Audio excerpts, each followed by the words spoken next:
Thank you very much, everybody. And I've been briefed on the Florida State University, Tallahassee active shooting. I guess it's an active shooter.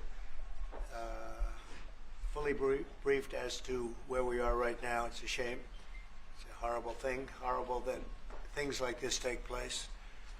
And we'll have more to say about it later. In the meantime, it's an honor to have the Prime Minister of Italy with us, Prime Minister Meloni, who's doing a fantastic job. I would say that she has taken Europe by storm and highly respected. Everybody loves her and respects her, and I can't say that about many people. And she's become a friend, and we really have a great relationship between Italy and ourselves. And we talked about trade. We talked about many, many things during our luncheon, and she'll be saying a few words, but she's a very special person, and it's nice to have you with us. Thank you very much. Thank you very much, Mr. President. Thank you for your warm welcome. Thank you for this occasion, which is aimed to strengthen our relation, our friendship that comes from very far. You know, today is April 17, and April 17 marks the anniversary of the agreement that allowed Cristoforo Colombo to make his trip.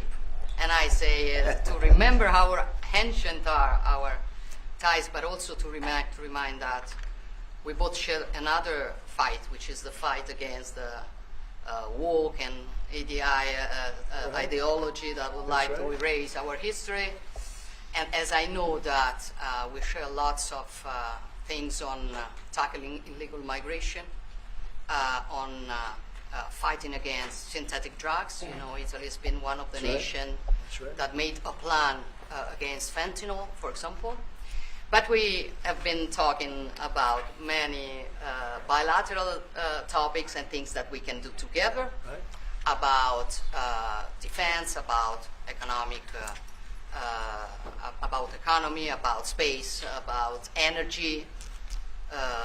Italy will have to increase its LNG imports, and also nuclear that we are trying to develop. I think there can be ways to work together, and the Italian enterprises will invest, as they've been doing for many years, as you know, in the next years, I think around 10 billion.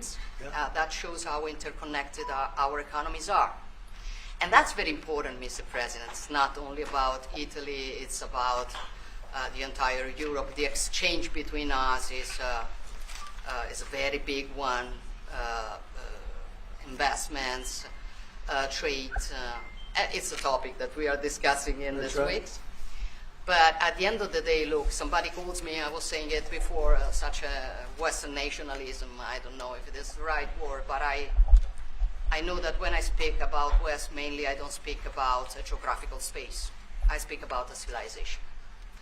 And I want to make that civilization stronger. So I think even if we have some problems, okay, between the two shores of the Atlantic, it is the time that we try to sit down and find solutions. So I want to thank President Trump for having accepted an invitation to pay an official visit to Rome in the near future, and consider a possibility in that occasion to meet also with Europe. The goal for me is to make the West great again. Okay? And I think we can do it together. We can. We will keep on work on that. I'm going to close. I want to say only, I'm proud of sitting here as Prime Minister of an Italy that today has a very good situation despite the difficulties, a stable country, reliable country, 1 million more jobs in the last 2 years and a half. Great. Inflation is going down, so you forgive me if I promote a bit my country, but you're a businessman and you understand me. So migration flows going down 60%. So we are trying to do our best, but I think we can do it even better together. Also on Ukraine, I will close. Together we've been defending the freedom of Ukraine. Together we can build a just and lasting peace. We support your efforts, Donald. Good. Thank you. Thank you very much. And I think we're doing well in that effort, but we want to get it done, and we'll see if we can. We want to save On average, think of it, every week 2,500 people are being killed, mostly soldiers, Russian, Ukrainian soldiers. And if we can save those lives, that would be a very good thing. And so we'll see what we can do. And I think we're getting close, but we'll let you know very soon. And you've been very helpful. I appreciate it. Thank you. Any questions? Mr. President, how much longer does Vladimir Putin have to respond to your ceasefire proposal before you put secondary tariffs or sanctions on Russia? We'll see what that will be. We're going to be hearing from them this week, very shortly actually, and we'll see. But we want it to stop. We want the death and the killing to stop. Mr. President, on Jerome Powell, you said that the termination of Jerome Powell cannot come fast enough. He says he won't leave, even if you ask him to. Oh, he'll leave. If I ask him to, he'll be out of there. But I don't think he's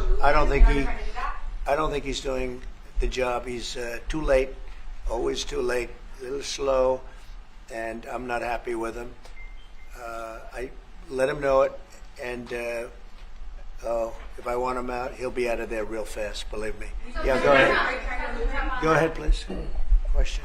Are you trying to remove him, Mr. President? Yeah, question? Mr. President, when you had Judge Boasberg in a case against your administration, so the Constitution does not tolerate willful disobedience of judicial order. Do you agree with that statement? Well, you're going to have to speak to the lawyers. We have great lawyers. I can tell you this, we're doing a fantastic job of getting criminals out of this country who Biden allowed into the country. Hundreds of thousands of criminals, murderers and drug dealers.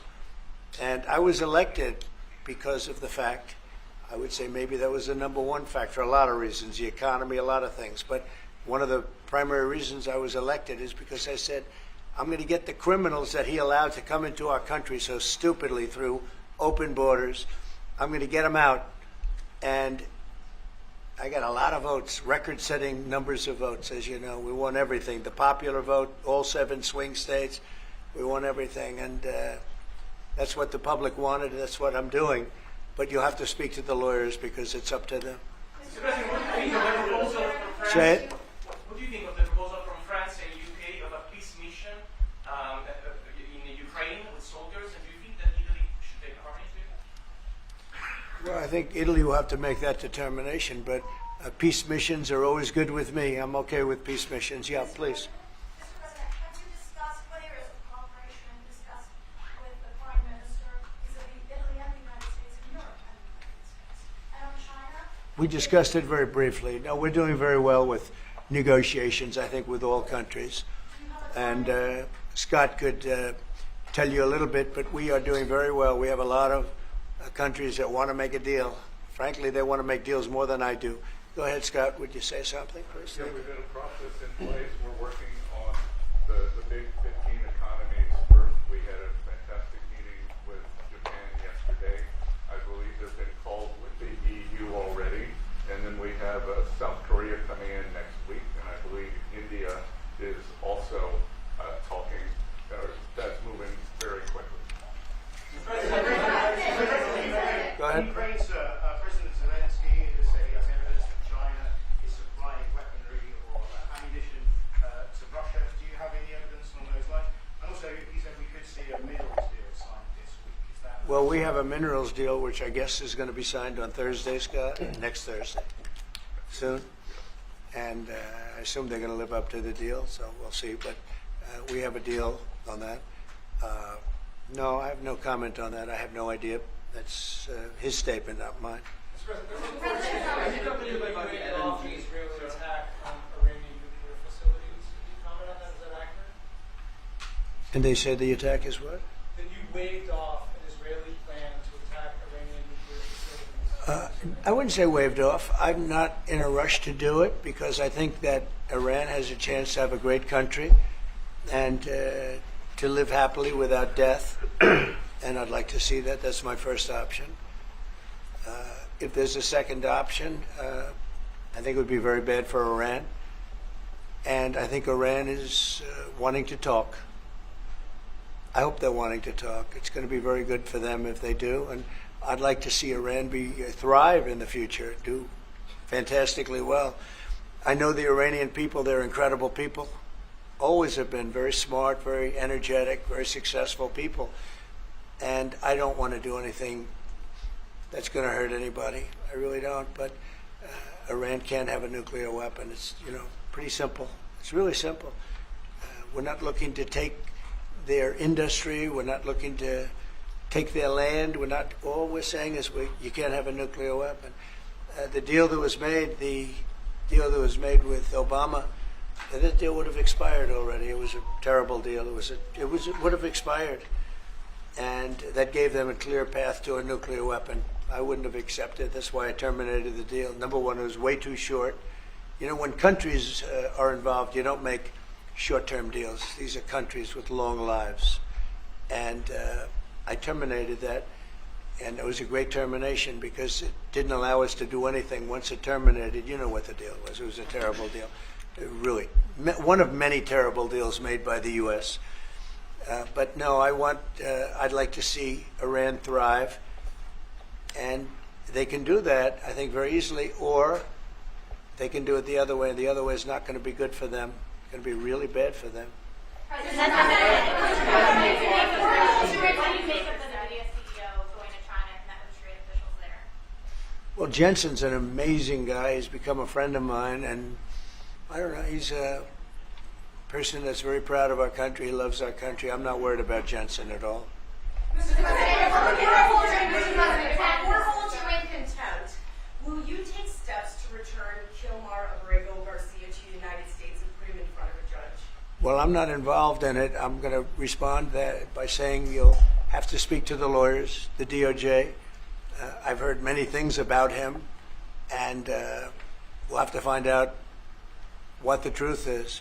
But I will say this, we were inundated by millions of people, many millions of people during the Biden administration. They say 21 million. And a big percentage of those are criminals, serious criminals. I'm not saying just criminal because they came into the border illegally. I'm saying they're criminals at the highest level, murderers. Many of those people murdered more than one person, and they're on the loose.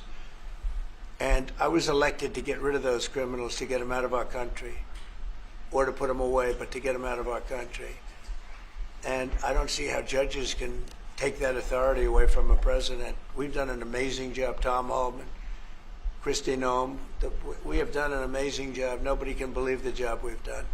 Far greater than what I said. I mean, I got elected on that, but we've done much better. We have right now 99% border. It's a 99%. Nobody thought that would even be, nobody's coming through our border practically. 2 weeks ago, we had 9 people come through, all for medical reasons. We allowed them. We brought them through because one had a heart attack, one had something else, all for medical reasons. We have a great border. We had a great border 4 years ago, but we have a border now that's even tighter, and we did that in a matter of weeks. And no, we have to. We need to get murderers and drug dealers and people that were in jail for horrible. They released jails, Georgia, from all over the world. They released them, not just South America, all over the world, the Congo and Africa. Many, many people come from the Congo. I don't know what that is, but they came from the Congo. And all over the world they came in, opened their jails. Venezuela, practically all of their prisoners released into our country. We took them because we had an incompetent administration called the Biden administration. And to think what they've done to our country. And I was elected to straighten that out, and I'm doing that. But we have activist judges that don't want murderers to be sent out of our country. They don't want killers and drug dealers and drug lords and people from mental institutions. They want them to stay in our country, I guess. I don't know, maybe that's the liberal way, or as they call it nowadays, the progressive way. But I don't think it's the way that our country believes, and that's why I won in a landslide. Okay. Mr. President, you did say that you were confident these deals will be done, but you also said that you're in no rush. Americans are seeing prices rise. They're seeing it on their bills. How long can they expect that pain to last? So they've already seen it get much better, because if you were truthful, which you're not, I know you very well, you have gasoline that hit $1.98 yesterday in a couple of states. You have gasoline's way down. The price of oil has dropped substantially. The price of groceries are substantially down. The price of eggs. You know, when I came in, they hit me with eggs. I just got there. I was here for 1 week, and they started screaming at me, eggs have gone through the roof. I said, I just got here. I was there for 7 days, and I hear that eggs have gone through the roof before I got there. And they were screaming at me, the press, the fake news, like you're fake. And the fake news is screaming at me, like, about eggs. I said, I've only been here, this is my 7th day. And they were right. They went up 87%, and you couldn't get them. They said, you won't have eggs for Easter, which is coming up. Happy Easter, everybody. You won't have eggs for Easter. And we did an unbelievable job, and now eggs are all over the place, and the price went down 92%. And our Commissioner of Agriculture, Brooke, has done a fantastic job. Done a fantastic job. So prices haven't gone up. The only thing that's gone up, actually, is interest rates, because we have a Federal Reserve Chairman that is playing politics. Somebody that I've never been very fond of, actually. But he's playing politics. Interest rates should be down now. They should be coming down. In Europe, as you know, they reduced them, I guess 7 times. It looks like they're going to reduce them again and again and again. But our guy wants to play cute. But interest rates are pretty much even. Maybe they went up just a slight bit, but that's the only thing. But that's because of the Federal Reserve, because they're not very smart people. Do you regret nominating him? Go ahead. Yes, sir, please.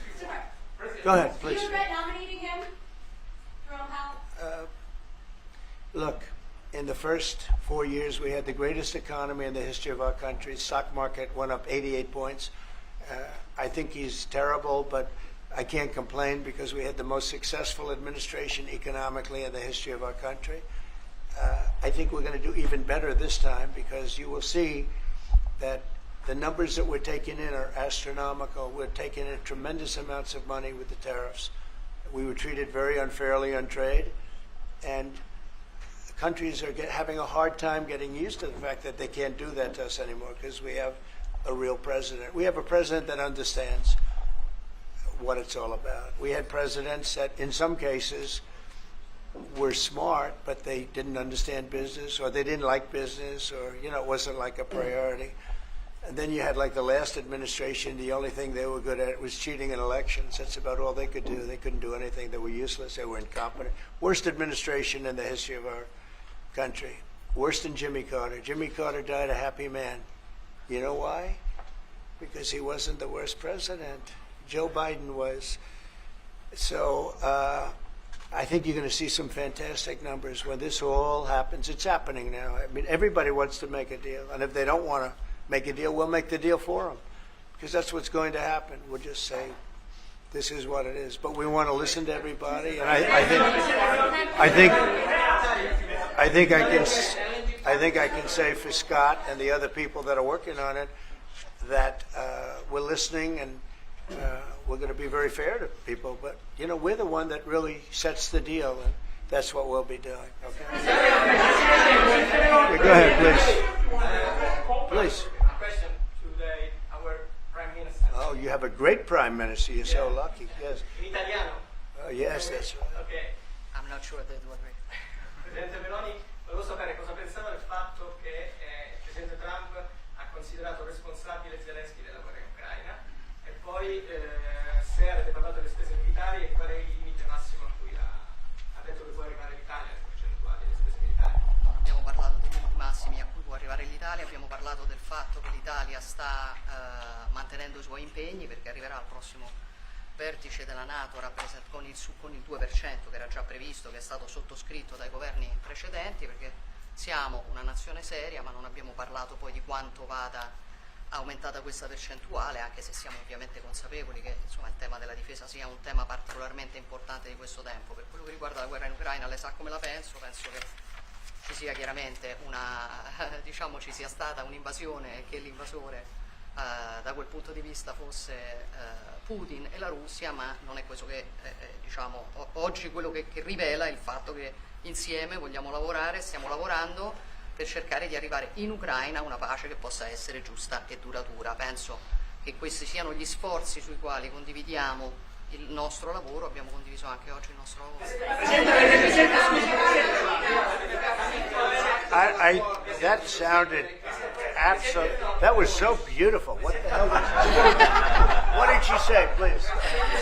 No, I mean it sounded great. It was about. It was beautifully presented, but maybe I could hear what she said. Please go ahead. Yeah, Go ahead. it was about asking. Guys, Hold it, hold it. Have some respect, please. Thank you. No, wait. I want to hear what she said. Go ahead. Yeah, please. Prime Minister Meloni was asked what she thinks about the fact that President Trump holds Zelensky responsible for the war in Ukraine, and Prime Minister Meloni answered, "Well, we have."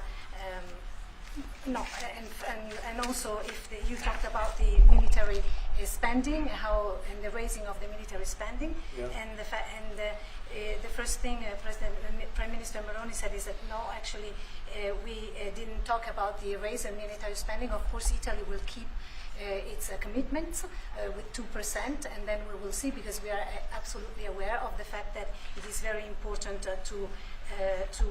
Well, I will do defense that. is very Wait. important. I will It's do very that. important. They've been asking if we decide on another percentage about the defense spendings, NATO, and I said NATO. yes, NATO, and I said that Italy is reaching the 2% as it was already decided. We didn't speak about a specific other percentage, but we are aware of the fact that defense is important for the future, and we see what also the work that we are trying to do at the European level. And I don't hold Zelensky responsible, No. but I'm not exactly thrilled with the fact that that war started. That was a war that would have never started if I were president. You'd have millions of people living right now that are dead. You'd have cities that would be open and thriving, and they'd have their beautiful turrets. Those turrets are the most beautiful in the world, but they're not with us any longer. They're smashed to smithereens, laying on the ground in a million pieces, getting hit by rockets, bombs, and bullets. And so I'm not happy with him, and I'm not happy with anybody involved. I think it's a war. I know it's a war. It didn't happen for 4 years. It was never close to happening. It was never even a thought. And I spoke to President Putin about it a lot. It was the apple of his eye, but there's no way he would have ever gone in if I were president. Now I'm trying to get him to stop because, as you know, Russia's a lot bigger. It's a bigger military force. And if you're smart, you don't go involved and get involved in wars that you can blame the man that was sitting in this seat. Biden, he didn't know what the hell was going on, but I can guarantee you that, and everybody agrees to it, if I were president, that war would have never taken place. I'm not blaming him, but what I am saying is that I wouldn't say he's done the greatest job, okay? I'm not a big fan. I really am. I'm not a big fan.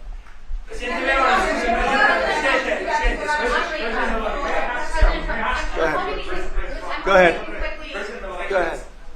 Presidente Meloni, avete discusso di Cina e della possibilità che l'Europa poi rilassi, diciamo, sulla Cina. Mr. President, are you sure about the definition of parasite of European? Would you say again that European are parasites? It's never said. Would you say again that The European- Have you said that Yeah. Europeans are parasites? Yeah. Have you seen it? No, I haven't don't- said. I don't know He what. didn't say it. I don't even know what you're talking about. Go ahead, please. Go ahead. No, wait. Next. Go. Thank you. Prime Minister Meloni just said we want to make Europe great again, and we want to do it together with the United Sure. The West, yeah. Did you? I guess that's what you said, Mr. Prime Minister. How are you going to do that? And are you looking to do it to counter China, who is really trying to gather influence against the United States with the help of this joint? I hope that Europe is going to be great again. Europe is going through a lot of problems, and a lot of it's having to do with immigration. And I'm not a big fan of Europe and what they've done with immigration at all. And I think they got to get smart because Europe is being very badly hurt by what they've done with immigration. Now, I'll say this, that the Prime Minister has taken a very tough stand on immigration. And I commented to her before. I said, I wish more people would be like you having to do with that subject, but they're not. Europe is very important to me. Europe is very important to the world. I want Europe to do very well. I think they have to get a lot smarter on immigration. But we are beginning doing it. You've all seen how the policies of the European Union in the last, let's say, 2.5 years have been changing. Okay, at the beginning we were talking only about how we were redistributing illegal migrants coming to Italy. Now we are talking mainly about how to stop illegal migration, work with the countries of origin and transit, and to return people. The European Commission just did the new rules about repatriations and things like that. So things are changing, thanks also to the example that Italy brought in lowering the rates of illegal migration. So we are working now together. So I'm optimistic on that. Good. I hope so. Go ahead, please. Go ahead.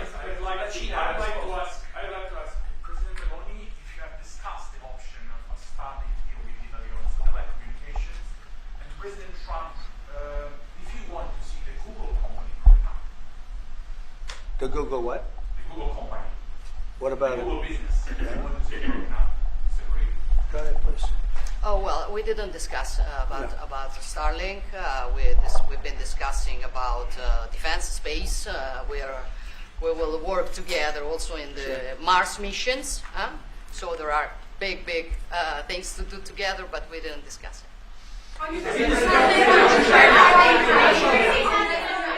conversation with the Prime Minister that changed your mind potentially about tariffs and what you plan to do going forward. Is there anything the Prime Minister said to you that changed your perspective? No, tariffs are making us rich. We were losing a lot of money under Biden, trillions of dollars, trillions on trade. And now that whole tide has turned. We're making a lot of money. We're taking in a lot of money. Don't forget, we're taking in 25% on cars, 25% on steel, 25% on aluminum, 10% baseline. We put penalties on China for sending us fentanyl. We put penalties on Mexico and Canada, 25% for allowing fentanyl and allowing the borders to be weak. Now we're taking in billions and billions of dollars while I sit here and talk to you. And we didn't take in anything before other than the tariffs that I put on previous to Biden, which were the tariffs I put on China, where we took in up until this point probably $700 billion. They were Trump tariffs. He tried to weaken them. He did everything he could. You know, he got paid money by China, right? The family got paid money. He did. And so I don't know, maybe that was the reason or maybe it wasn't. But he tried to weaken them, but he couldn't because there was so much money that his budgets, you know, they couldn't stand not doing it. But I took in the, up till this point, my tariffs on China. Nobody ever took in 10 cents from China. No other president took in 10 cents. I took in more than $700 billion from China. So we're doing very well. I mean, our country's doing very well. They had a bad report today from one of the healthcare companies that had an impact on the stock market. But this isn't about that. This is really, we're building a base. We're building a country like no other. And again, I had the strongest economy in the history of our country by far, history of any country probably, but the history of our country in 4 years. And I think this has a chance to be much better. Can you just clarify on the mineral field? Will that be signed here at the White House with Ukraine on Thursday? Will President Zelensky be coming here for that? I don't know exactly. I'm going to leave that to Scott. What do you think? Where would it be signed and when? Yeah, we're still working on the details. We're shooting for around April 26th. Is there any more detail that you could tell us about what's in that deal and how it came together? It's substantially what we'd agreed on previously, but the president was here. We had a memorandum of understanding. We went straight to the big deal, and I think it's an 80-page agreement, and that's what will be signed. President Trump, on rate cuts, can you clarify on rate cuts? Do you intend to seek Powell's firing if he Well, I think he should do the rate cuts because I think if Europe has done it, it puts us at a disadvantage to Europe. I mean, he plays right into their hands. So I think he should do the rate cuts. We don't have really inflation now. I just said the major things are going down. Oil is great. Oil is way ahead of schedule, and that's because of our policies. But oil is down into the $60, $65 range now per barrel. And I told you, in certain states we have less than $2 for gasoline. And food is down. Groceries, as we call it, are down. Other than interest rates, everything's down. Interest rates are pretty flat. They're not. It's not that they're up, but we should be better than flat. We should. If he would lower the interest rate, I think it would have a good impact on that too. But the costs are down. We have very little inflation. I would say we have essentially no inflation. Hard to have inflation when oil goes down, and oil goes down. When Biden came in, oil went through the roof. That's what caused our problem. That and his very dumb spending. But when the oil prices go down, and they have gone down a lot, we've gotten it down really good. We've opened it up and we've gotten them down. And that means that people driving cars are going to be paying $2 and $2.50 instead of $4.50. And, you know, even at the end, they tried just for the purpose of the election to get it down. But they had really lost that sucker. That was really, it was not good. But if they had won, oil right now would be at $7 or $8 because of their policy. And we're going to be at about $2. Could be even a little bit less than that. And you're starting to see it. So I don't know how you can have inflation when oil has come down quite a bit. And I would say the Fed really owes it to the American people to get interest rates down. That's the only thing he's good for. And he would have an effect on that if he lowered them. And I think at some point he will. He's going to have a lot of political pressure. You know, they are political also. And I think there's a lot of political pressure for him to lower interest rates. Okay? Yeah, go ahead. Sorry. Please. Do you think that Italy can be your best ally in Europe? And also, do you ever notice when you walk into step on hands? Only if the prime minister remains a prime minister can it be our best.